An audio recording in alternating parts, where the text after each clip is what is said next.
여러분에게 한 가지 질문합니다.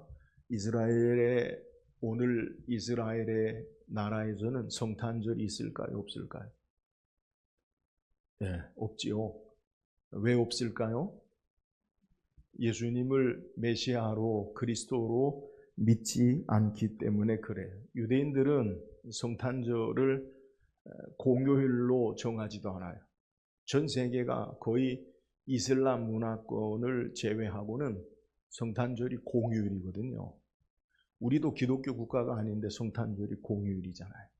대부분 공휴일인데 이스라엘은 성탄절이 공휴일도 아니고 정상적으로 직장에 가고 학교에 가고 아무런 공휴일에 그러한 의미를 두지 않고 예수님의 탄생이나 예수님에 대해서 전혀 그들이 행하지 않아요. 예수님을 메시아, 그리스도로 인정하지 않아요. 유대인들은 예수님을 어떻게 생각할까요? 선지자 중에 한 사람으로 생각을 해요.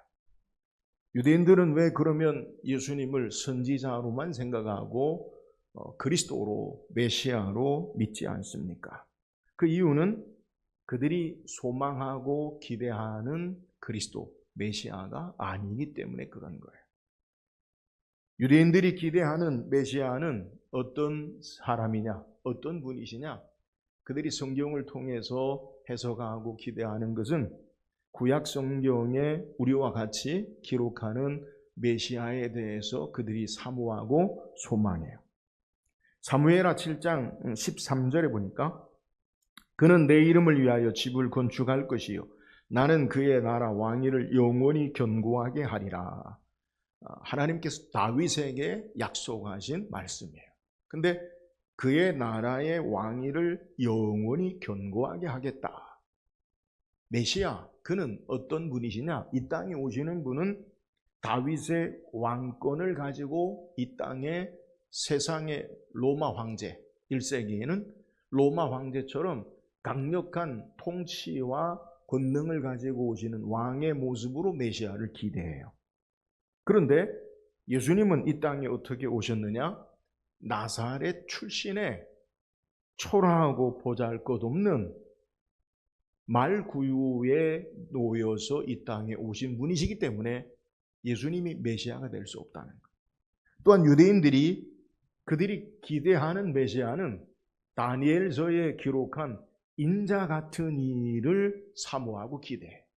인자 같은 이가 어떤 분입니까? 다니엘 7장 13절 14절에 보니까 내가 또 환상 중에 보니 인자 같은 이가 하늘 구름을 타고 와서 옛적부터 항상 계신 이에게 나아가 그 앞으로 인도되매 그에게 권세와 영광과 나라를 주고 모든 백성과 나라들과 다른 언어를 말하는 모든 자들이 그를 섬기게 하였으니 그의 권세는 소멸되지 아니하는 영원한 권세요 그의 나라는 멸망하지 아니할 것이라. 자, 구름을 타고 이 땅에 참된 능력과 권세를 가지고 오시는 이가 바로 메시아라는 거예요. 그런데 예수님께서 이 땅에 행하신 것이 아니라 다니엘서의 묵시 가운데 오시는 그 예수님이 아니라 이 땅에서 십자가 지시고 죽으신 예수님이기 때문에 유대인들이 소망하는 그리스도, 메시아, 그가 예수가 아니다라고 그들이 인정하지 않고 생각한다는 거예요. 그러나 성경을 통해 예수님은 이 땅에서 복음서를 통해 예수님의 사역을 통해 말씀하실 때에 이처럼 유대인들이 기대하는 세상의 왕권을 가지시고 찬란한 영광을 가지시고 오시는 예수님의 모습을, 그리스도의 모습을 예수님이 알기 때문에 제자들을 통해서 사람들에게 예수님이 예루살렘에 올라가 고난을 당하고 죽임을 당하시고 제3일에 다시 살아날 것을 말씀하시면서 이 사실을 사람들에게 알리지 말라. 왜요? 그들이 기대하는 메시아의 모습, 그들이 원하는 그리스도의 모습을 예수님이 이 땅에 행하신 것이 아니기 때문에 그래요.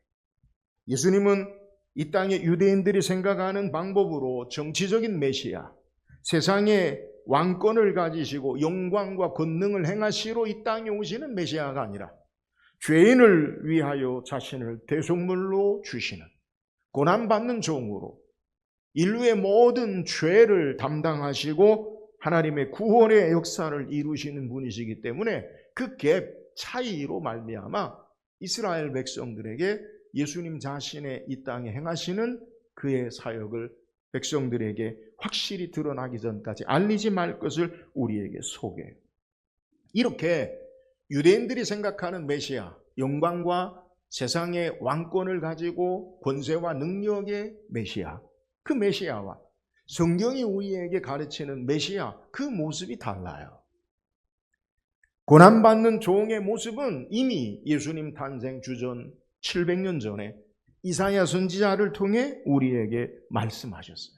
그래서 마태는 복음서에 예수님의 행하시는 일들을 통해서 그가 선지자 이사야의 기록과 연결시켜서 예수님을 해석하고 그의 일들을 우리에게 보여요. 마태복음 8장 16절 17절에 보니까 점을 매 사람들이 귀신 들린 자를 많이 데리고 예수께 오거늘 예수께서 말씀으로 귀신들을 쫓아내시고 병든 자들을 다 고치시니 이는 선지자 이사야를 통하여 말씀에 우리 연약한 것을 친히 담당하시고 병을 짊어지셨도다 함을 이루려 하심이더라. 예수님이 왜 이 땅에 치유와 능력의 역사를 행하시느냐? 선지자 이사야서에 기록한 우리의 연약한 것을 담당하시고 우리의 병든 것을 치료하시는 분으로 이 땅에 오시는 분이시기 때문이다 라고 소개한다는 것. 마태복음 12장에서도 안식일에 손 마른 사람을 고치시고 난 이후에 바리새인과 서기관들이 예수님을 죽이려 할 때에 마태복음 12장 16절 18절에 보니까 자기를 나타내지 말라 경고하셨으니 이는 선지자 이사야를 통하여 말씀하신 바 보라 내가 택한 종 곧 나의 마음에 기뻐하는 바 내가 사랑하는 자로다 내가 내 영을 그에게 줄 터이니 그가 심판을 이방에 알게 하리라. 우리가 12월 첫째 주에 이사야 42장의 첫 번째 고난받는 종에 대해서 말씀 묵상한 내용을 그대로 인용하고 있음을 우리에게 소개하는 거예요. 그러니까 마태는 예수님의 사역을 이미 이사야서에 예수님은 이 땅에 유대인들이 생각하는 정치적인 메시아, 세상의 찬란한 왕권을 가지고 로마 황제처럼 세상을 호령하는 그 메시아가 아니라 이사야서에 기록한 고난받는 종으로 이 땅에 오셔서 참된 우리의 죄를 담당하시고 연약한 것을 담당하셔서 구원의 주가 고난받는 종이다라는 것을 우리에게 소개하고 있다는 것. 오늘 성경 이렇게 이스라엘에 대한 하나님의 구속과 회복의 역사를 소개하는 우리가 계속 말씀을 묵상하는 고난받는 종, 종의 노래에 대해서 말씀 묵상해요. 이사야 40장에서 66장까지 하나님이 이스라엘을 어떻게 회복하고 구원하시느냐? 하나님의 종을 통해서 하나님의 구원의 역사를 이루심을 우리에게 소개해요. 예수님은 메시아로 이 땅에 어떻게 오셨느냐? 유대인들이 생각하는 왕으로 구름을 타고 영광의 주로 오시는 분이 예수 그리스도 메시아가 아니라 고난받는 종으로 오셔서 마침내 영광의 왕으로 온 세상을 통치하시는 참된 구주 되심이 바로 예수님이시다. 이것을 우리에게 증거하는 거예요. 오늘 우리의 참된 왕으로 오신 고난받는 종으로 오신 예수님이 누구신지를 말씀을 통해 묵상하고 이 예수님을 탄생의 계절에 이 주님을 참되게 예배하고 신앙하는 저와 여러분 되기를 주의 이름으로 축원합니다. 그렇다면 우리의 죄악을 담당하시고 하나님의 구원의 역사를 이루시는 종의 모습, 오늘 우리에게 소개하고 있는 그 종, 그분이 누구입니까? 자, 13절 같이 읽어보세요. 시작. 보라 내 종이 형통하리니 밭으로 높이 들려서 지극히 존귀하게 되리라. 자, 하나님의 구원의 역사로 행하시는 그 종은 이 땅에 어떻게 일하시고 행하시느냐? 보라 내 종이 형통하리라. 형통하리니. 여러분 형통이라는 말 우리가 좋아하는 말이죠. 본래 이 히브리어의 형통의 말의 의미가 뭐냐? 동사인데 바라보다, 이해하다, 번성하다, 성공하다 이런 의미를 소개해요. 근데 바라보다, 이해하다, 번성하다 말이 동사가 여러 의미를 가지고 있는 것 같아요.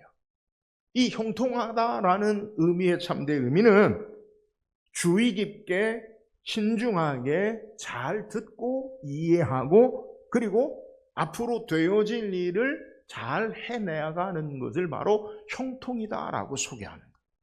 그러니까 우리는 우리의 삶의 모든 것이 그냥 잘 되어지는 것, 성공하는 것, 그게 형통인데 초점이 뭐냐? 잘 이해하고 들어서 순종하고 바라봄으로 앞으로 되어질 일들을 행해 나가는 것. 이것이 바로 형통이라는 거예요. 오늘 내 종이 형통한다라는 의미가 뭐냐? 하나님의 말씀을 따라서 순종하고 그의 뜻을 이해하고 그의 말씀을 따라서 행하고 나가는 것, 이것이 바로 형통이라는 말이에요. 종으로 이 땅에 구원의 역사를 이루시는 예수님은 어떤 분이시냐? 하나님의 말씀의 뜻을 따라 순종하고 이해하시고 그 말씀의 뜻을 다 이루시는 모습, 이것이 바로 형통의 모습을 우리에게 소개하고 있다는 거예요. 우리는 형통에 대해서 소개할 때 저는 창세기 38장, 39장 요셉에 대해서 형통의 사람으로 성경이 소개해. 근데 그 형통의 모습을 어떻게 성경이 우리에게 수식하고 표현하느냐? 여호와께서 요셉과 함께 하심으로 그가 형통한 자가 되었다. 감옥에 가서도 여호와께서 요셉과 함께 하심으로 형통한 자가 되었다. 이건 같은 의미예요. 하나님의 말씀의 뜻을 이해하고 그 뜻을 따라 순종하고 그의 삶이 그의 뜻을 행해 나가는 것, 이것이 바로 형통한 삶의 모습이라는 것. 오늘 예수님은 이 땅에 하나님의 말씀의 뜻을 따라 바르게 아시고 그 뜻을 따라 순종하시고 그 말씀을 이루시는 것, 이것이 바로 형통하다는 것. 그러면 그 형통의 종의 모습이 무엇입니까? 오늘 성경에 우리에게 뭐라고 이야기하냐면 받들어 높이 들려서 지극히 존귀하게 되리라. 종의 모습이 어떤 모습이냐? 하나님의 말씀의 뜻을 따라서 이해하고 순종하고 그 뜻을 이루는데 어떻게 되느냐? 받들어 높이 들려서 지극히 존귀하게 되어진다라고 우리에게 소개해요. 오늘 본문에 받들어 높이 들려서라는 말은 세 가지 동사를 우리에게 소개해요. 받들어, 직역하면 받들어라는 말은 그가 일어날 것이다. 두 번째, 높이 들린다. 그가 자신을 일으킬 것이다. 또 지극히 존귀하게 된다라는 말은 그가 지극히 존귀한 삶이 되리라. 말 그대로 우리에게 소개해요. 그러니까 그가 일어날 것이고 그가 자신을 일으킬 것이고 그가 존귀하게 되리라. 근데 이 표현을요, 성경에 딱 4번 우리에게 소개하는데요, 이사야서에만 기록되고 있어요. 근데 이 표현, 그가 받들어 높이 존귀하게 된다라는 이 동사는요, 하나님에게만 사용돼요. 실제 사용된 용례를 보면 이사야 4장 6절 1절에 보면 우시야 왕이 죽던 해에 내가 본즉 주께서 높이 들린 보좌에 앉으셨는데 그의 옷자락은 성전에 가득하였고, 높이 들린다, 하나님께 사용돼. 이사야 33장 10절에도 여호와께서 이르시되 내가 이제 일어나며 내가 이제 나를 높이며 내가 이제 지극히 높아지리니, 내가 이제 일어나며 높이며 지극히 높아진다. 그가 일어난다. 그가 일으킬 것이다. 그가 높여질 것이다. 같은 의미를 소개해요.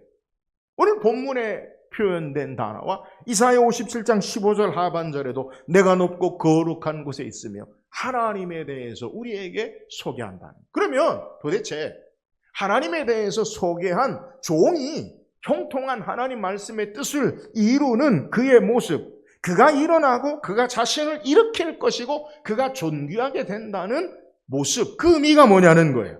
이 말씀에 그대로 우리에게 적용한 의미가 신약 성경을 통해 우리에게 정확하게 설명해줘요.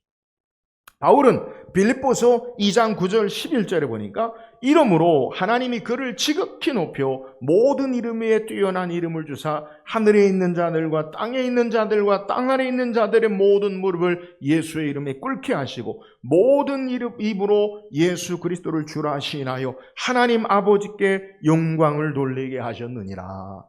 여러분, 이사야서에 그가 일어날 것이다. 그를 일으킬 것이다. 그가 지극히 존귀하게 높아질 것이다 라고 해당하는 역사가 예수 그리스도께서 이 땅에 행하신 십자가의 대속의 죽으심과 부활과 승천의 역사를 통해 그대로 이루시는 모습을 우리에게 소개하는 거예요. 오늘 본문에 이사야서의 종이 하나님의 말씀을 듣고 이해하고 그 말씀을 따라 행하는 형통한 역사는 예수 그리스도께서 하나님의 말씀의 뜻을 따라 이 땅에 오셔서 우리를 위해 죽으시고 다시 살아나시고 다시 높아지시는 구원의 그리스도의 존귀한 사역을 통해 이루심을 우리에게 증거하고 있는 내용이에요.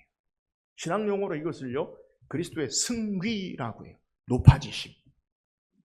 예수님께서 이 땅에 오셔서 고난받으시고 죽으시고 부활하시고 그리스도께서 다시 일어나시고 하나님께서 그를 부활케 하시고 생명의 능력으로 다시 하나님 보좌 우편에 가장 존귀하게 되시는 구원의 역사를 우리에게 소개하는 거예요. 자, 유대인들이 생각하는 메시아가 뭐냐?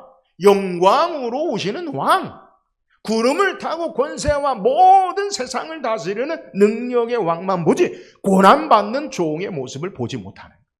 근데 성경은 분명하게 종이 어떤 분이냐?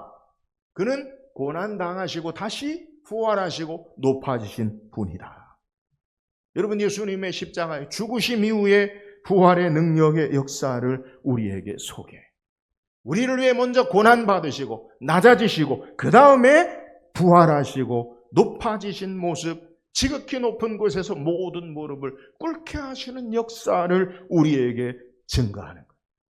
이 참된 종으로 오신 예수 그리스도 메시아, 그분을 믿는 자들에게 주님은 가장 낮은 곳에서 함께 우리와 일어나실 것이요, 생명의 부활의 능력으로 일으키실 것이요, 가장 높은 곳에 하나님과 더불어 주의 백성들이 이 땅을 다스리를 왕노로 타게 하시는 주님 되심을 믿으시기를 주의 이름으로 축원합니다. 주님의 영광과 부활과 승리와 고난을 믿고 따르는 자들에게 같은 은혜로 역사하시는 분이 이 땅에 오신 예수님 되심을 우리에게 증거하는 거예요. 그러므로 예수님의 오심이 탄생의 소식, 우리의 소망이요, 영광이요, 기쁨이 됨을 우리에게 소개하는 거예요. 사랑 여러분, 기억하세요. 주께서 이 땅에 고난받으시고 다시 일어나시고 그가 일으키시고 존귀케 되어지는 역사 가운데 그를 믿고 신앙하는 모든 자들에게 주님과 더불어 함께 우리를 죽음의 절망 가운데 놔두지 아니하시고 생명의 부활로 일어날 것이요, 생명의 능력으로 다시 일으킬 것이요, 하나님 영광의 나라에 존귀케 되는 삶으로 인도하시는 주님 되심을 믿고 신앙할 수 있기를 주의 이름으로 축원합니다. 그래서 우리는 주님과 함께 죽고 주님과 함께 살고 주님과 함께 우리의 삶이 사는 자가 되어져야 함을 우리에게 증거하는 거예요. 오늘 성탄의 계절에 예수님이 이 땅에 하나님의 구원의 역사로 형통케 하시는 이 역사 가운데 주님과 함께 죽고 주님과 함께 다시 살고 주님과 함께 영광의 자리에 오르는 이 주님으로 참된 소망을 삼고 사모하는 저와 여러분 되기를 주의 이름으로 축원합니다. 또한 종의 사역이 뭡니까? 14절 보세요. 14절 같이 읽읍시다. 시작. 그의 모습이 사람들보다 상하였으므로 많은 사람이 그에 대하여 놀랐거니와, 종으로 오신 그리스도 메시아가 이 땅에서 어떤 모습으로 행하시느냐, 이걸 우리에게 소개하는데요. 사람들보다 상하였으므로 많은 사람이 놀란다. 이 본문에 상하다라는 말은 약간 조금 상한 모습이 아니라 보기 흉한 상태로 파괴적인 모습으로, 심지어는 죽음이나 완전히 멸망당하는 모습을 소개하는 거예요. 그러니까 예수님께서 이 땅에 오셔서 행하시는 모습은 파괴적인 모습으로 사람들이 놀라는 것을 소개하는 거예요. 종으로 오신 이가 죽음에 이르는 상함을 당하였다라는 거예요. 그러니까 유대인들은요, 메시아로 인정하지 않아요. 어떻게 왕이신 하나님이 이 땅에 오셨는데 죽느냐? 그건 아니다는 거죠. 근데 성경은 분명하게 종으로 오신 이가 어떤 모습을 당하느냐? 상함으로 그의 모습에 많은 사람이 놀랐다.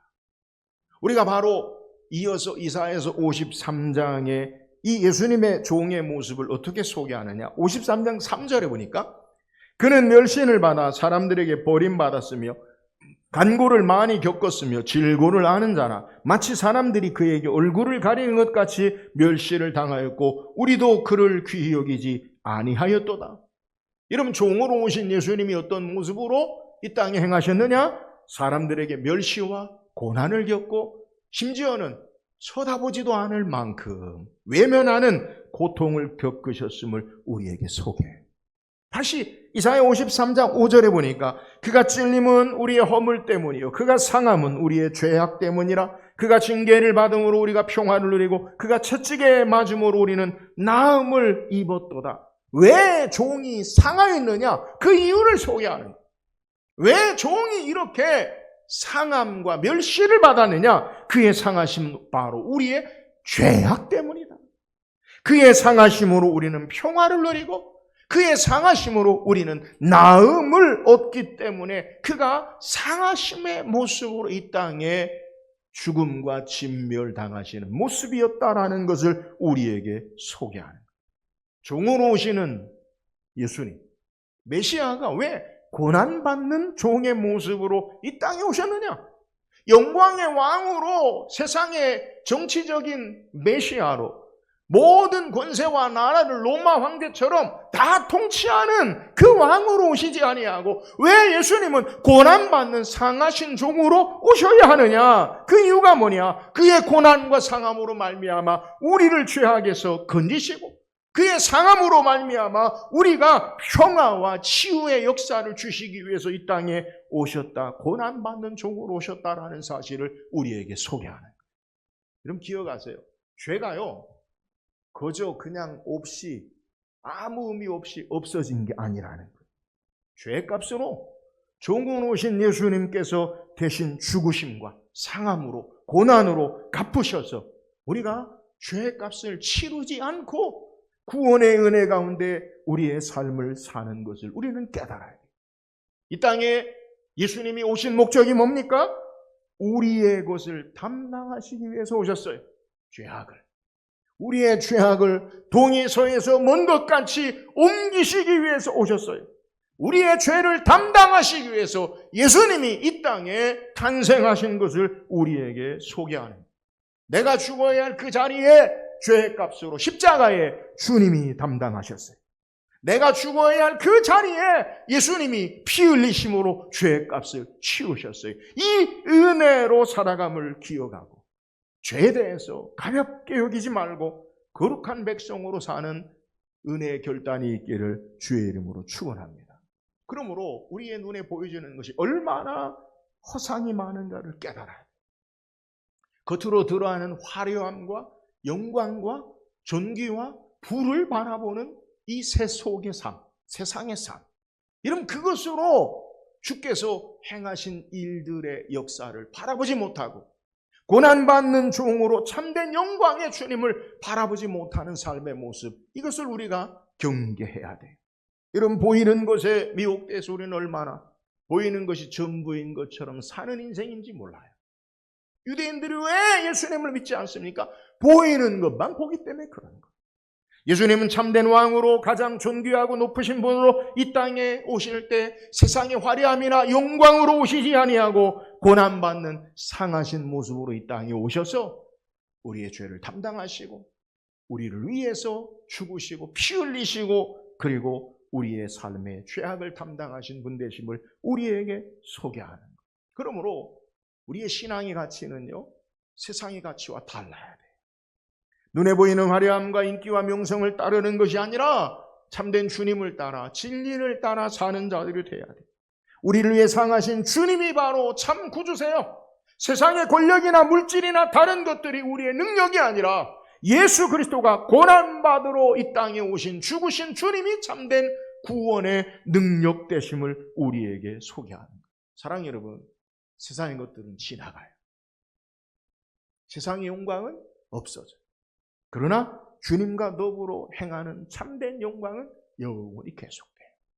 겉으로 드러나는 화려함과 우리의 삶의 영광에 현혹되지 말고 참된 주님 대신 그리스도의 소망을 두고 우리의 마음에 예수 그리스도의 중심을 두고 날마다 주님과 더불어 신앙하는 저와 여러분 되기를 주의 이름으로 축원합니다.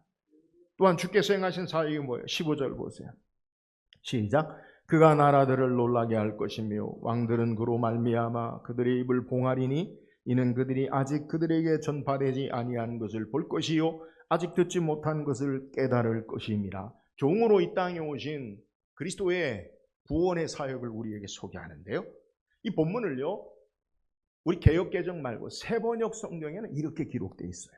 번역하기를 이제는 그가 많은 이방 나라를 놀라게 할 것이며 왕들은 그 앞에서 입을 다물 것이다. 왕들은 이제까지 듣지도 못한 일을 볼 것이며 아무도 말하여 주지 않은 일들을 볼 것이며.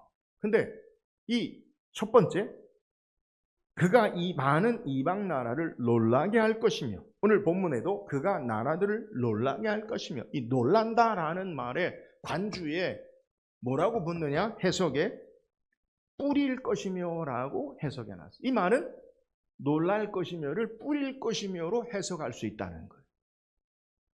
여러분, 뿌릴 것이며, 그렇게 한번 읽어볼까요? 그가 나라들을 뿌릴 것이며. 그러면 좀 이상하잖아요. 이게 뭘까? 근데 성경의 이 히브리어 단어를 보면 본문에 이 놀라다라는 단어의 모습을 히브리어로 나자라고 하는데요. 이 나자라는 말은 아람어와 같은 발음이 된다고 해요. 근데 아람어에는 놀라다라는 말이 나자라는 의미고 히브리어의 본래 나자는 흩뿌린다, 뿌린다라는 거예요. 그래서 오늘날 우리 성경의 번역의 가장 중심이 되는 대략 기원전 7세기에서 10세기까지, 기원전이 아니라 주후 7세기, 6세기 더 거슬러 가면 6세기에서 10세기경에 발견된 것으로 아는 마소라 사본. 그러니까 오늘 성경의 번역에 그대로 되어지는 성경으로 정경으로 우리가 해석하고 있는 것이 마소라 사본이거든요. 그 마소라 사본 히브리어 성경인데 구약 성경 거기에는요 본문을 뿌릴 것이며라고 번역해 놨어요. 19세기, 20세기의 가장 성경의 위대한 발견이 뭐냐? 사해사본이죠. 1950년대. 근데 사해사본은 마소라 사본보다 최대 1000년에서 600년 앞에서 기록한 성경이 바로 사해사본이에요. 그러니까 오늘날 우리가 성경을 읽는 이 성경의 번역본의 근거는요, 마소라 사본으로 가장 앞으로 보면 주전 6세기에서 가장 뒤로 보면 10세기경에 기록한 것으로 추측한다는 거예요. 근데 이 성경보다 더 앞서서 기록한 성경이 20세기에 발견, 1950년 발견된 게 뭐냐면 목동이 양을 치다가 이스라엘 그 굴에서 한 동굴에서 발견한 사해사본인데요. 그 사해사본과 마소라 사본이요 똑같아요. 근데 사해사본은 1세기에서 주전 1, 2세기 앞서 기록된 성경이에요. 그러니까 1000년이나 600년 이전에 기록한 성경인데 성경의 내용이 똑같아요. 놀라운 거예요. 근데 거기에도 번역이 어떻게 되느냐? 뿌린다라고 소개돼요. 그래서 저도 성경을 어떻게 보느냐? 그가 놀랄 거다라는 것에 학자들의 주장에 흩뿌리다. 여기에 성경이 맞다라고 동의해요. 흩뿌리다. 이방 나라에게 뿌릴 것이며. 여러분 이걸 어떻게 해석하느냐? 여기에 사용하는 흩뿌리다라는 의미를 성경이 사용한 용례를 보면 이스라엘의 제사장들이 하나님 앞에 속죄의 제사를 드릴 때 짐승의 피를 제물을 잡아 담아서 그걸 제단에 뿌리는 모습이 그 단어예요. 흩뿌리다. 본문에 고난받는 종으로 오시는 이가 이방 나라들과 더불어서 행하는 뿌린다라는 의미가 뭐냐? 속죄의 피를 뿌리시는 모습을 우리에게 소개한다는 거예요. 히브리서에도 히브리서 9장 13절 14절에 염소와 황소의 피와 및 암송아지의 죄를 부정한 자에게 뿌려 그 육체를 정결하게 하며 거룩하게 하거든 하물며 영원하신 성령으로 말미암아 흠없는 자기를 하나님께 드린 그리스도의 피가 어찌 너희 양심을 죽은 행실에서 깨끗하게 하고 살아계신 하나님을 섬기지 못하게 하겠느냐. 예수 그리스도의 속죄의 피로 말미암아 우리를 깨끗게 하심을 우리에게 소개하는 거예요. 그러니까 이 놀라운 역사를 누구도 보지 못하고 듣지 못한 신비한 역사를 사람들이 보고 듣지 못한 일을 행하시는 분이 바로 고난받는 종으로 오신 분이시다라는 거예요. 여러분, 예수 그리스도가 행하신 이전에 아무도 그런 일을 행한 적이 없어요. 예수 그리스도가 고난받는 종으로 행하신 대속의 사역을 누구도 할 수 없어요. 하나님이 인간의 몸을 입으시고 이 땅에 오셔서 우리의 모든 죄를 대속하시고 담당하신 오직 예수님만이 행하시는 역사를 우리에게 소개하는 거예요. 이렇게 고난받는 종으로 이 땅에 속죄의 자신의 몸을 피 흘려 뿌리심으로 행한 속죄의 사역은 누구도 듣지도 보지도 못한 하나님의 신비한 역사예요. 예수님만이 행하시는, 감추어졌던 예수님이 이 땅에 행하신 놀라운 역사임을 우리에게 소개하는. 그래서 바울은요, 고린도전서 2장에 이 그리스도의 속죄의 사역, 복음의 사역을 말씀합니다.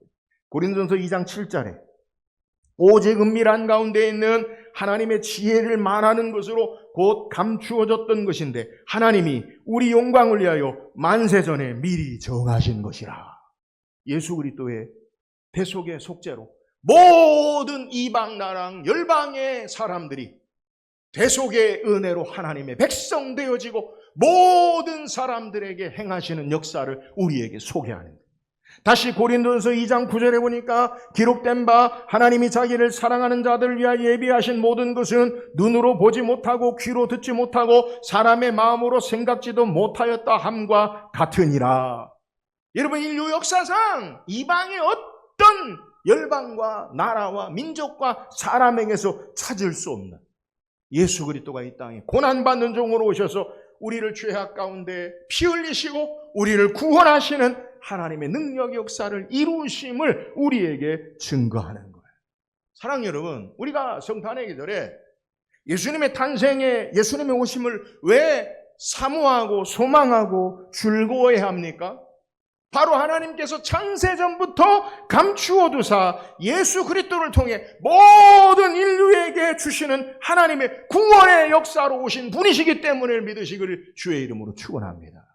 우리의 죄를 담당하시고 우리를 하나님의 자녀로, 우리를 하나님의 거룩한 백성으로 세우기 위해서 행하시는 고난받는 종으로 오신 이는 예수 그리스도 되시고 그 이전에는 누구도 눈으로 보지 못하고 듣지도 못한 구원의 소식을 이루시고 행하시는 분이 바로 예수 그리스도 되신다. 이것을 우리에게 증거하는 거예요. 그러므로 오직 예수 그리스도만이 우리에게 하나님의 구원의 주가 되심을 믿으시기를 주의 이름으로 축원합니다. 예수님밖에 없어요. 사도행전 4장 11절 12절에 이 예수는 너희 건축자들이 버린 돌로서 집 모퉁이의 머릿돌이 되었느니라. 다른 이로서는 구원을 얻을 수 없나니 천하 사람 중에 구원을 받을 만한 다른 이름을 우리에게 주신 일이 없음이라 하였더라. 사랑하는 여러분, 우리를 죄에서 건지시고 구원하시고 우리를 사망의 권세에서 생명으로 옮기시고 우리를 영원한 하나님 나라의 기업을 이을 자녀로 삼으실 그 일을 행하시는 분은 오직 예수 그리스도 종으로 오신 그분 되심을 믿으시기를 주의 이름으로 축원합니다. 예수님만이